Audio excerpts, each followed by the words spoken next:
KUMJA listing in Kunmanga January Amada Thoubal district photo electoral roll listing in Kunmanga annual summary revision Fonggadouriba asi MAPUNG PHABA electoral roll ama OINABA HOTNABADA district ASIGI MEEYAM MATENG PANGBIYU HAINA Thoubal district DC AHANTHEM SUBHASH PHONGDORAKLI Thoubal district DC office the PANGTHOKPA PAUGI MIFAM AMADA WAFAM ASI PHONGDOKLEDUNA Thoubal district election officer su OIRIBA DC AHANTHEM SUBHASH MAKHATANA hai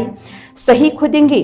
Fongbagum KUMJA listing in Kunmanga photo electoral roll listing in Kunmanga annual summary revision asi January amada Fongani masigi mangwainana haukibo October kunipan the integrated draft electoral roll ama Phongkhrei integrated draft roll asida aran ohi yaurabasu miyamna thasi kunipan phawbada claim tawba yagani masida nauna ming sangadaba lauthokningba ming lana irakpa amadi yum hongdok hongjin tawbana jingbagi semdokningba pumnamak semhoba yagani miyamda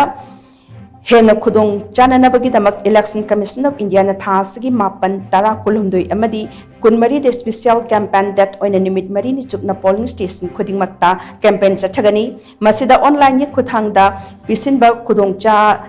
Daba Amadi office da Laklaga Bisinba Ngamdaba Sing Namari Linaba polling station Sing da Chatuna claim Amasung objection to Wayagani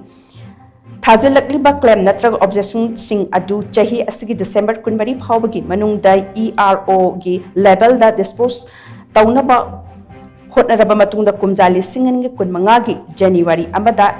electoral roll asi phonggadabani October kunipan da phongkhiba integrated draft electoral roll asigi matung ina Thoubal district da elector lak aniga listing mariga chamapan marfutaret leire nakalamoramda nimit mari ni supna chathagador special campaign asigi khudong chaba loraga masagi se taranipan surba angang sing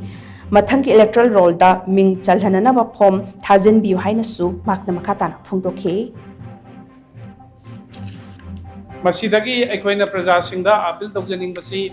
special campaign that sigi kudong jabasu lobiraga ekoi claim and objection gi matam manung sida ekoi sahi prime pan suraba angang sing form 1000 diba yagani masigi kudong jabasu loraga form 1000 diraga ekoi gi healthy oiba electoral roll ama phukongnaba honabada prajasingna mateng pangbiyu loina na ekoi gi expire oigraba sigraba masung atopa mafam da yum pangraba mioi singdusu mafam aigi hanagi leramba mafam duda ki lokthok piraga anauba leiriba mafam duda amu ming jansanna hotna view haiduna aina appeal tawjari mayam kaubiraganu lagliba November gi tang 8 tara tang kulumdoi amasung kunmari special campaign date asida susoi soidana nakna ko polling